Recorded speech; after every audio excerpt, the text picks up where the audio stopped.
Okay, this house, I was staying in this house somewhere in Gbagada, and I used to see like a, a dark shadow on the walls of the house. My neighbors tried to warn me, you know, about it, but they did not exactly spell it out. I guess they were trying to, they didn't want me to be scared. Do you get it? So But they people just get said, mind. well, They are living in the house with ghosts and they don't want other people to be I scared of the know. ghost. Well, I mean, I think because that it freeze, Nigeria, then you would have paid like 2 years rent in the millions. You wouldn't just pack up and say, okay, I want to leave now. There are a lot of things to consider: work, your children's school, and all that, church, and all of that. So yeah, so they came. This lady came to me, my neighbor. She said, madam, I hope you know how to pray, Sha. I said, what do you mean? No? Yeah, I'm a child of God and I pray. They said, well, this house, you have to be very prayerful. And when people come to me and they say things like that, try to say negative things, I tell them, well, maybe it didn't work out for you. It won't stop me from trying. He said, okay, well, no problem. So, but then I started noticing the dark shadow and the footsteps and all of that. And I thought, wait a minute, this is not a dream. This is actually happening. And I wasn't the only one that saw it, A lot of people How did saw you it. see it? Describe it. Well, sometimes, different shadows could be the shadow of a lady or a fat man or even kids and the noise.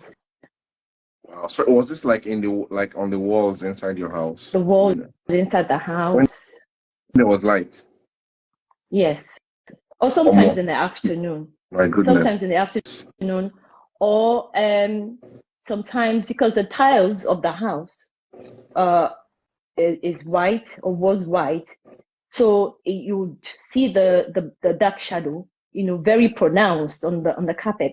And when I say dark, darker than the darkest color that you may know, And I think the worst experience was one afternoon. I think around 1 p.m. I was in the living room and I just, I saw that the doorknob was moving, like someone was trying to enter into the house. I knew there was nobody there, because of the way the house is. And I just had a scream. And actually, I screamed Jesus, DF. And the next thing I saw, okay, you are laughing. No. You want me to tell you the Sorry. story? You are I laughing. beg you. Forgive me. It's the Jesus part. Just forgive me. Continue the gist. Well, I shouted Jesus. I screamed Jesus. And the next in the shadow, that movement, behind the doorstop. But then I saw a very thick shadow of a woman come right under the door. I saw it on the floor of the living room. And I stood there screaming, Jesus, Jesus. I was screaming, Jesus, blood of Jesus. And the shadow, seemed, uncomfortable and started running and went through the kitchen door and then out of the window, because where I stood, there was enough. I could see the view of the living room and the kitchen at the same time. And she just flew out of the window, I ran out of the house, went to my neighbor's house, and she was like, so you have seen it too, so now you believe me.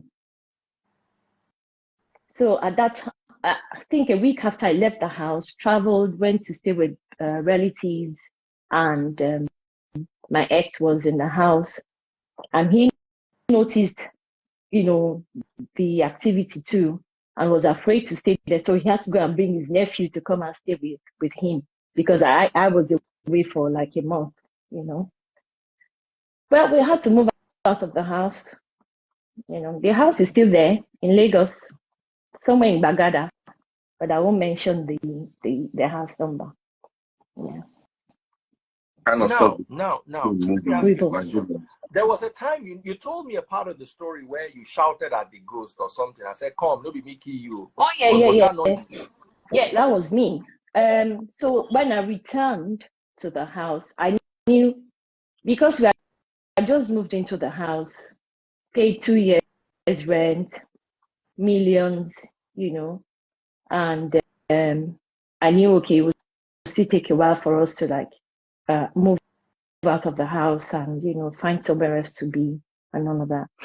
So, and the fear was crippling. I couldn't sleep. It was hard for me to use the bathroom. It was hard for me to stay in the kitchen, because I think the more afraid I was, the stronger they became rather.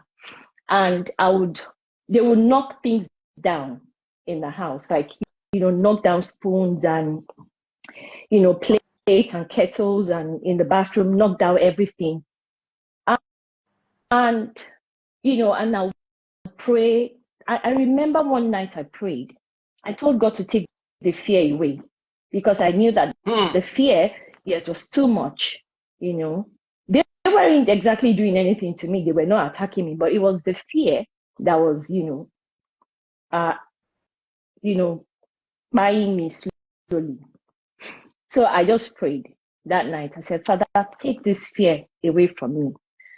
So the next day, the flat above me was empty. There was nobody there, but I always hear, like, I used to hear their footsteps, heavy footsteps, all through the day, and doors closing, windows closing, activity, like the normal activity that normal people will have in their homes. But then it was an empty flat. There was nobody there. And so one afternoon, I was in my house. I was trying to like make my baby sleep, and the noise was too much. I just looked up and said, "Please, oh, I want to believe you pay your rent. I pay my rent too. They are disturbing me. Can you please keep it down?" And that was it. It stopped. Yes, it stopped for that moment though, but it still continued, So because it stopped and I was not afraid like I used to be, the whole activity, lessened, and I didn't see all the shadow in my house anymore. Then, it was just only in their flat.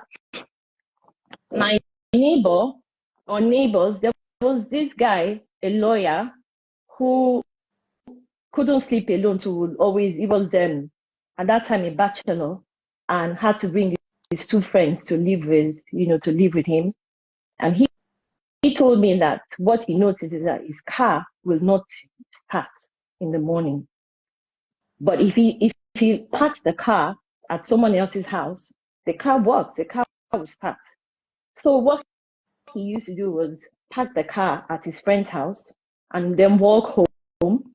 And then in the morning, when he's going to work, go back there.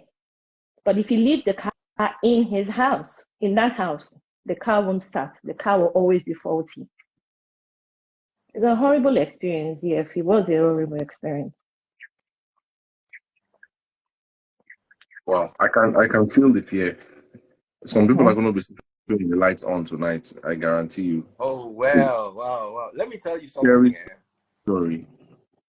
This was in Lagos. I don't like. It happened in Lagos. Some houses were former cemeteries. Then some people died in some houses in very strange ways. According to what I heard, they said the landlady was, or the landlord was, that he buried some people in that house. And then also that, the flat that was above us got burnt down, and a child died in that house, in the flat. Oh my God. Yeah. And maybe somebody else also. So yeah. People knew. I think people knew in that area. And they will see you on the street and say, "Hey, Remi Beckley, I want a Ghost Rider. Tommy Gun, And your ghost. Yes, so I'm just joking. Do you watch Power? yeah, I did. I watched it. Yeah. Anyway, I also heard the story of Hambali in Ibadan. I told you there was a haunted house in Ibadan. Apparently, you know, say Ibadan people sabi fear. No, be like Lagos. When I get mine, now they live inside house with ghosts. Now they pray. When I get mine, do Lagos people are like that. Baba, they live in the house with the ghost.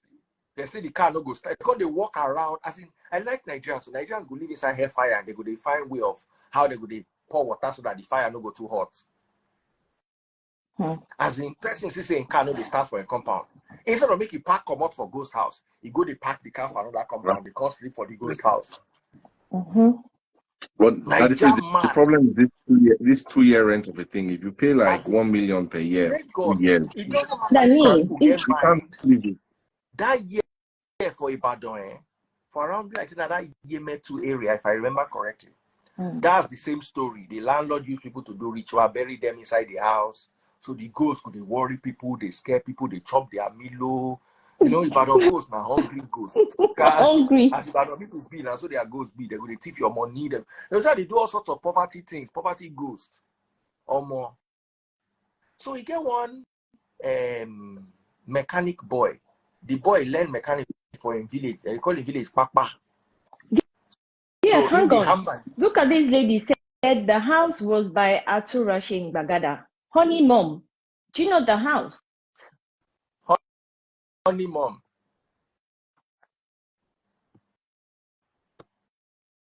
Where is Honey Mom? I can see her in the chat. She probably knows it. Maybe she knows the house. Honey Mom, say something. Let me invite you.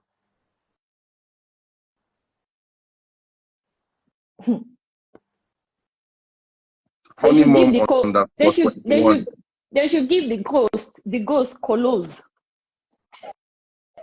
Because if the ghost can eat Milo, and then somebody said if you sprinkle salt around the house, the ghost will not come. Tell you the story. Let me continue telling you the story. So people go just pass, go there. Ghosts go do that, chop their Milo. Before you know it, 2 days later, they don't run come on. So the house became abandoned. Ibadan people. If I don't get this Lagos mind, though.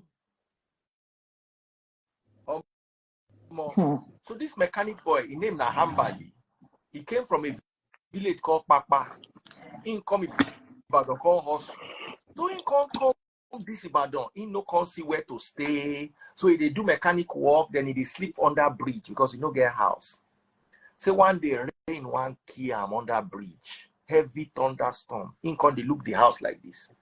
Hambali can't tell us if this rain no key that thing where they inside that house go key one thing must key now. So he carry in load, pack enter the house that night inside rain.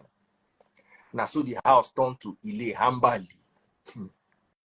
They say for night you go just hear Hambali shout, Abaye Yimpa Jenny, Etilo Mimi. Say Hambali go fetch water from far. The ghost go use the water bath. Hambali go mad, para for the ghost, shake me for the ghost. Say go you wake up one day at 4 a.m. They chop in Milo, you know all those kind of things. The ghost warrior. Hambali go they shake me for them. Go they scatter the whole house. They find the ghost. Hambali will be weary. So, Baba, this thing say ghost no exist. Ghost no exist. Ghost Baba exist. Oh, okay, Hambali they live inside house with ghosts. Some people they owe money, they don't want to pay him. Now Hambali go find one guy for a shop. Imagine saying that Brume, Hambali just come and say, Brume, give me my money, give me my money. Brume say, no, give her any money. As Hambali go finish, right? People gather Brume and say, you want to make this guy ghost visit you? That's where they live inside house with ghosts, where the ghosts they chop in food, where they fight them.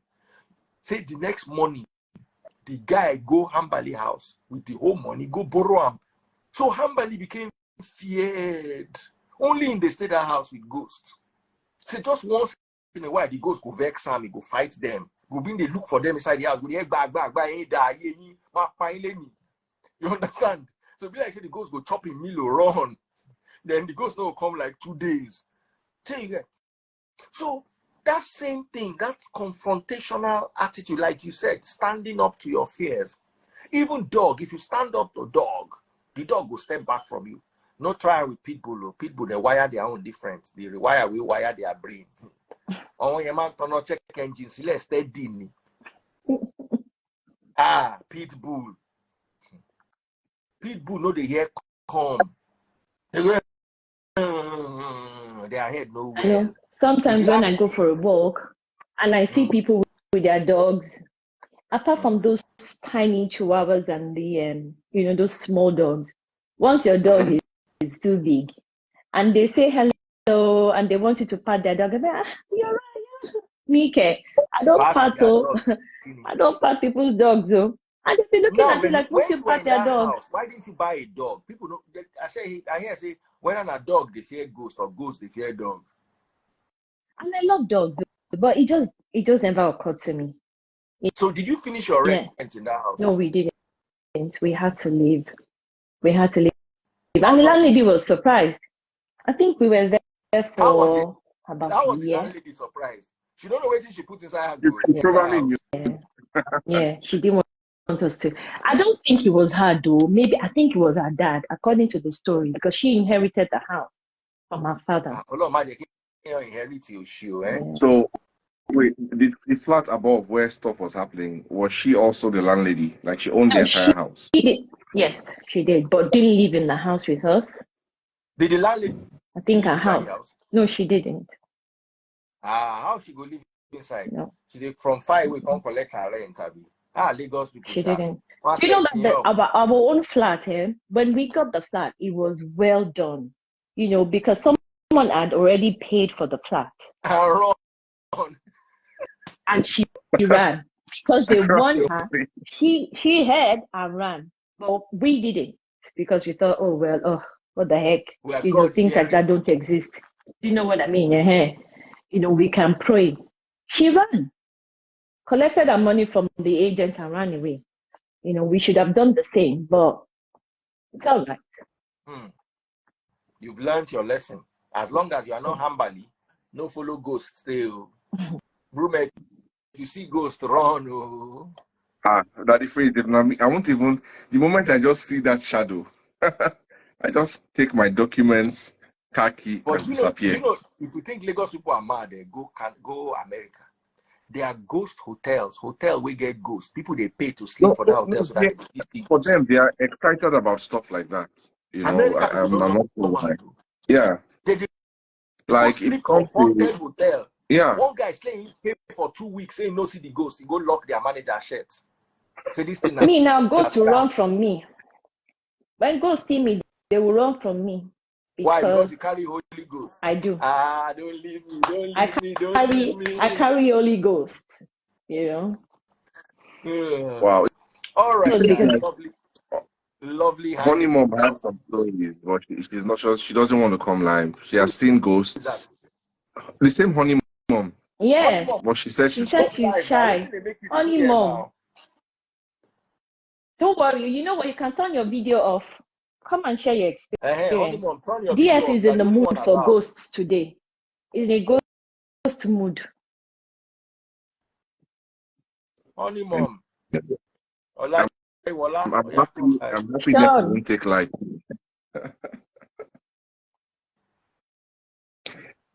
Remi, question: How did you cope when the light went off?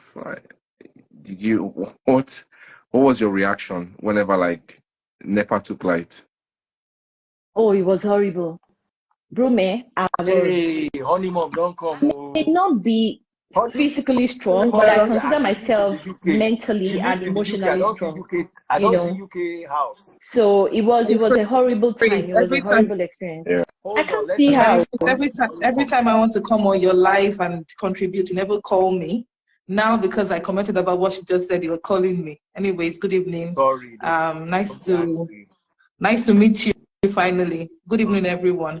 So personally, I think the experiences I have had is I know some houses. I didn't live in one, but I know there was one in on Atura Shade then.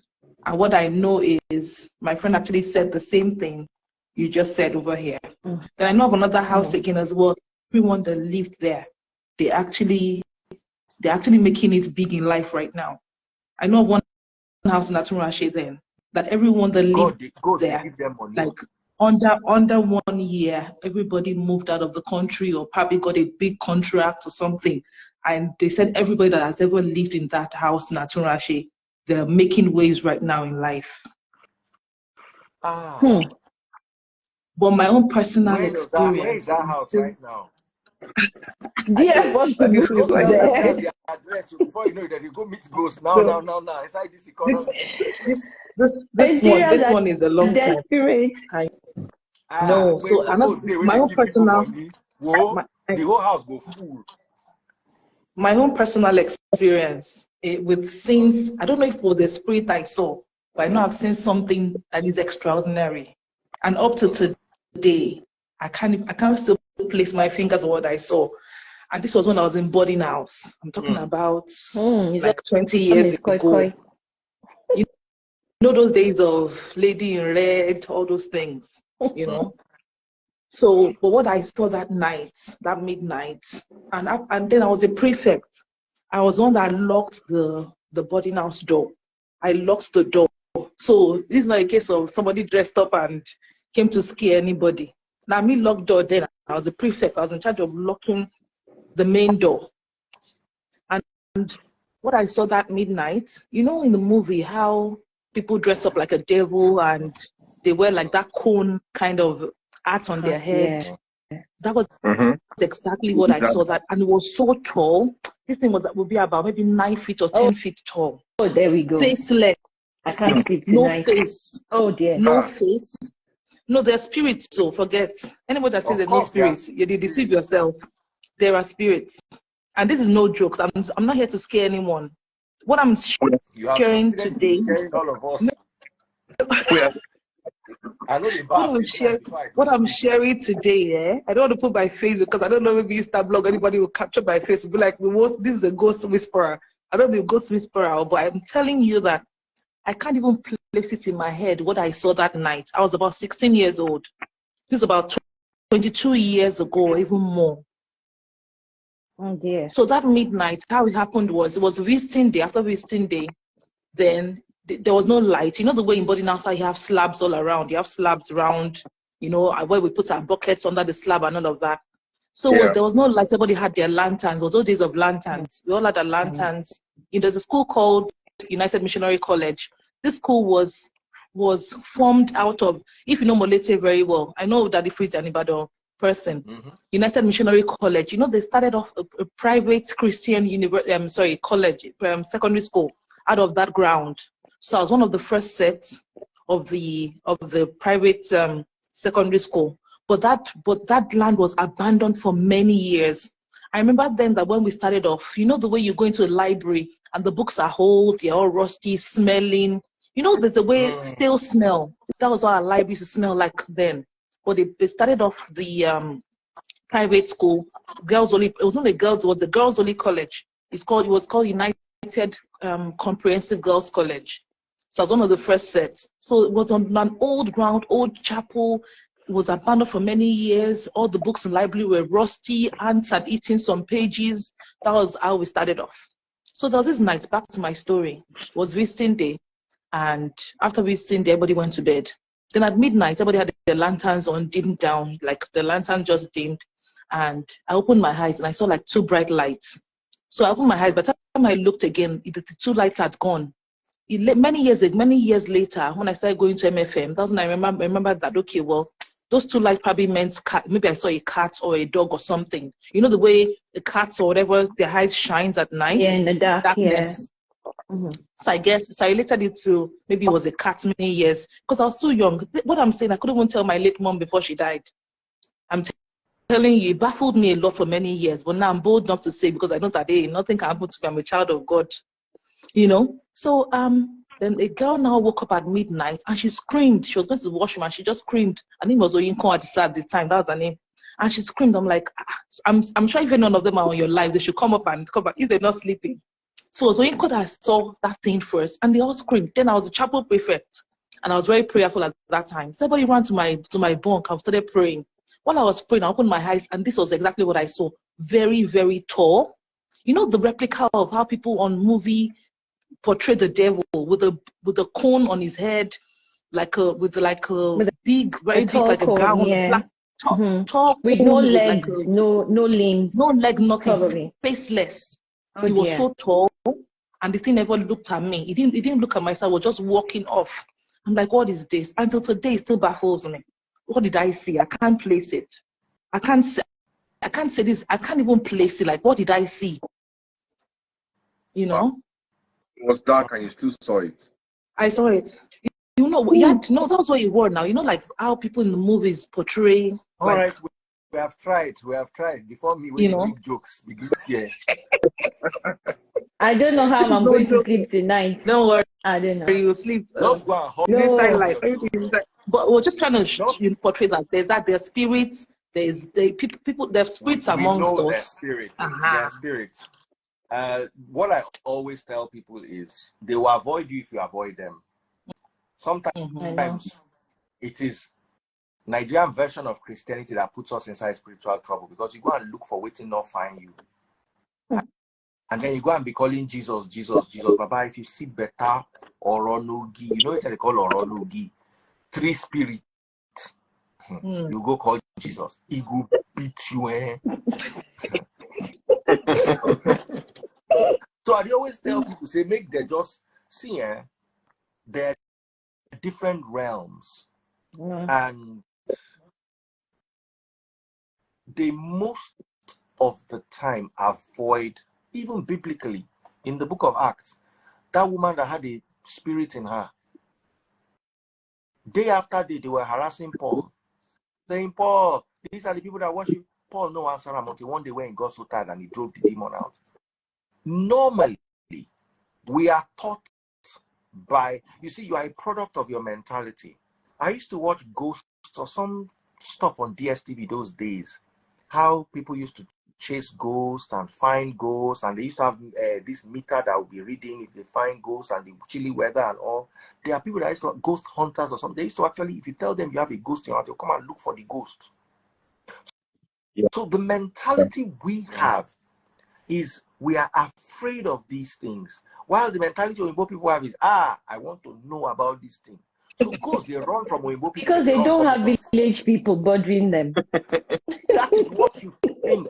Let me explain something to you. This your same village people. I know. Hold on. This your same village people that are bothering you. Or Igbo people tie them chain, carry them, go abroad, use them, do all sorts of work, flog them, buy them. Why your ancestors know they hunt the Igbo people? Why say that they come back from there, come hunt you for your village?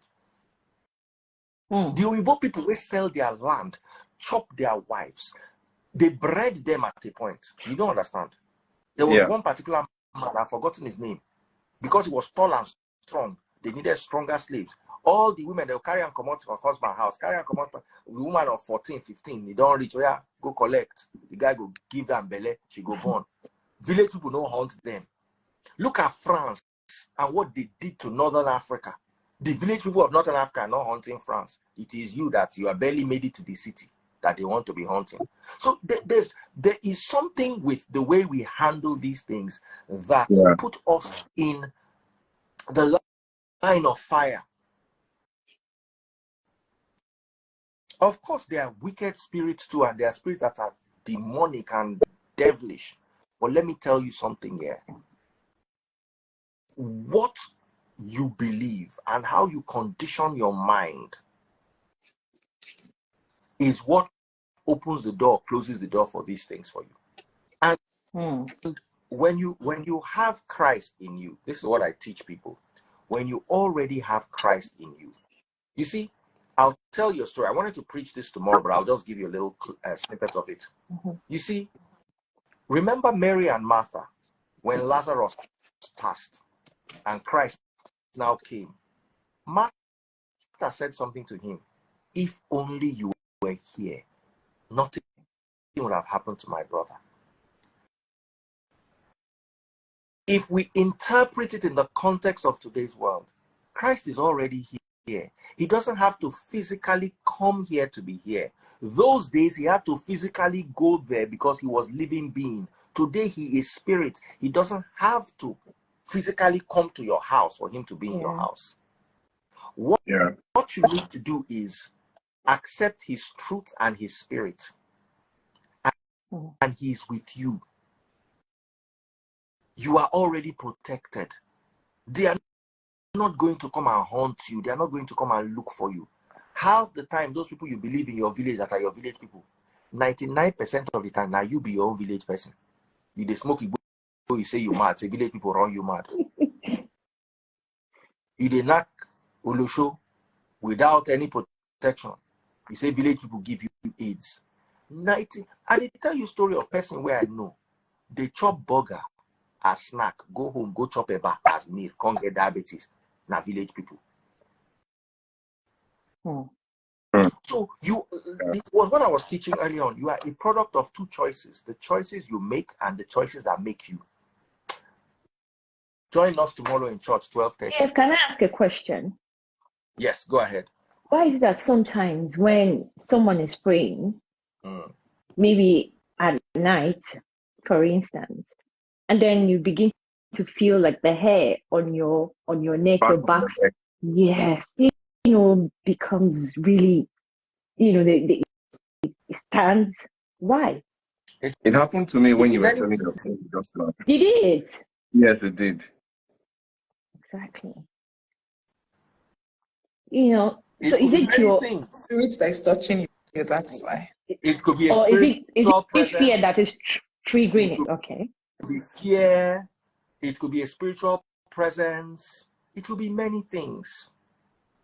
Oh, okay. But what I advise people to do in situations like that is just be of the firm belief and be strengthened in your spirit that God is with you. That's all you need. Of course, call his true name Yahushua HaMashiach. Jesus now, Igbo people, Greco-Roman, whitewash. Sometimes when they see better black wala, they run. Call that real name when they answer. The name above all names. It's very important. Yeah.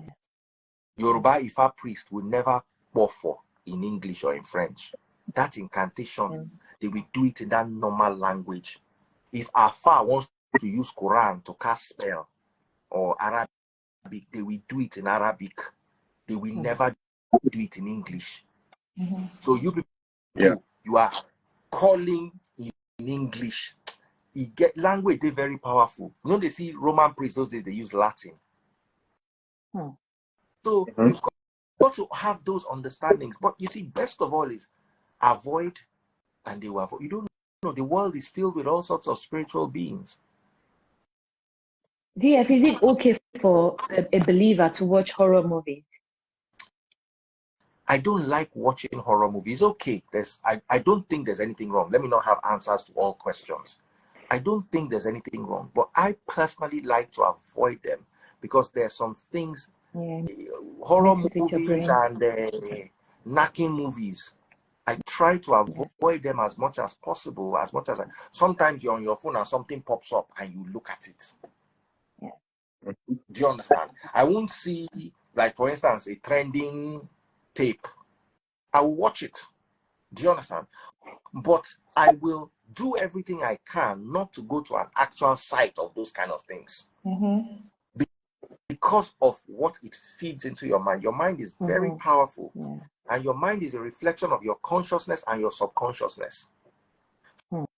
So what you feed it is very important. So my kids, I have a daughter that loves horror movies. I never tell her not to watch it. Maybe she has the kind of spirit that can handle it. But me, it's not like I don't watch them, but I try to stay away from them as much as I possibly can. Do you know, if there's a trending horror movie that everybody's watching, I want to watch it because everybody else is watching it. It can but I think never be me. Never. I can never watch a horror movie. Never. So I don't go near it as well. Remi, you come. No. I watch horror movies once in a while, but it depends on in the afternoon. Yes, not before I sleep. Really? We're all in the same boat. I think we should end here and everybody. What happens to me if I watch the movie before? Yeah, we have to keep vigilant because you brought up this. You started this. Yeah. If I watch, so you people keep vigilant. Goodbye, everybody. Thank you. God bless you. I will continue activating my dreams so I don't. Good night. Good night.